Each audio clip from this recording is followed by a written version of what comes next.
The 15th of August 1947 को 200 वर्षों के बाद ब्रिटिश प्रभुत्व समाप्त हो गया।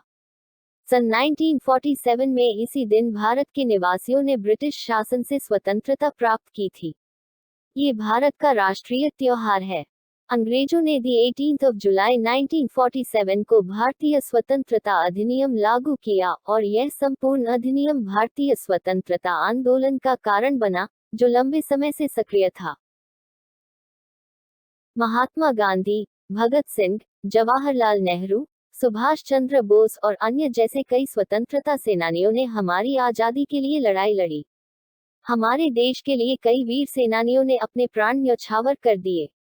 स्वतंत्रता के बाद ब्रिटिश भारत को धार्मिक आधार पर विभाजित किया गया, जिसमें भारत और पाकिस्तान का उदय हुआ।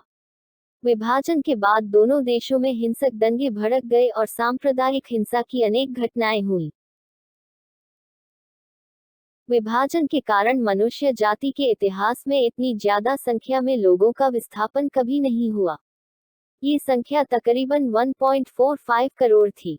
भारत की जनगणना 1951 के अनुसार विभाजन के एकदम बाद 72,26,000 मुसलमान भारत छोड़कर पाकिस्तान गए और 72,49,000 हिंदू और सिख पाकिस्तान छोड़कर भारत आए। कांग्रेस ने 1930 और 1950 के बीच 26 जनवरी को स्वतंत्रता दिवस के रूप में मनाया। नेहरू ने प्रथम प्रधानमंत्री के रूप में पद ग्रहण किया और वायसराय लॉर्ड माउंटबेटन ने पहले गवर्नर जनरल के रूप में अपना पदभार संभाला। 15 अगस्त 1947 को सुबह 11 बजे संघटक सभा ने भारत की स्वतंत्रता का समारोह आरंभ किया। जैसे ही मध्यरात्रि की घड़ी आई, भारत ने अपनी स्वतंत्रता हासिल की और एक स्वतंत्र राष्ट्र बन गया। 14 अगस्त को पाकिस्तान की आजादी का दिन कहा जाता है। 15 अगस्त को देश में राष्ट्रीय अवकाश के रूप में मनाया जाता है।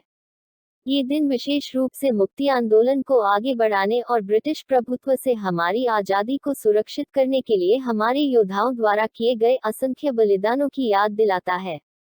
15 अगस्त 1947 को भारत के पहले प्रधानमंत्री जवाहरलाल नेहरू ने दिल्ली में लाल किले के लाहौरी गेट पर राष्ट्रीय ध्वज फहराया था।